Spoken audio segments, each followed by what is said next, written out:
ભારતીય શેરબજારમાં ઇન્ફ્રાસ્ટ્રક્ચર ઉદ્યોગના સારા આંકડા, ન્યૂઝીલેન્ડ સાથે એફટીએ વાટાઘાટ પૂર્ણ થયાની પોઝિટિવ અસર તેમજ વૈશ્વિક ફંડોના ક્રિસમસ મૂડના કારણે સામાન્ય વધઘટ જોવા મળી હતી. બુલિયન માર્કેટમાં રેકોર્ડ બ્રેક તેજી સાથે એમસીએક્સ પર ચાંદીના ભાવમાં અંદાજિત 2700ના ઉછાળા સાથે પ્રતિ કિલોગ્રામનો ભાવ ₹2,15,600ની સપાટી આસપાસ ટ્રેડ કરી રહ્યો હતો, જ્યારે એમસીએક્સ પર સોનાના ભાવમાં અંદાજિત ₹1,650ના ઉછાળા સાથે પ્રતિ 10 ગ્રામના ₹1,38,400 આસપાસ ટ્રેડ થઈ રહ્યો હતો.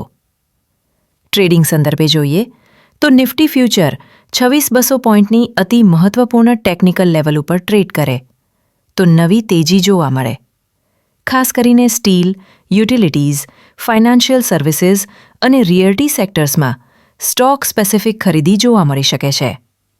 રોકાણકારો માટે સ્ટ્રક્ચરલી પોઝિટિવ દેખાતા કેટલીક પસંદગીની કંપનીઓમાં JSW steel, Adani energy, SBI cards અને ડીએલએફ લિમિટેડનો સમાવેશ થાય છે.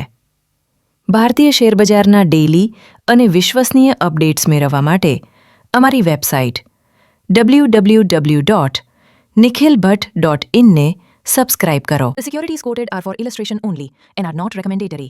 Investment in securities market are subject to market risks. Read and agree. Disclaimer and related all the documents carefully before investing mentioned on www.nikhilbhatt.in.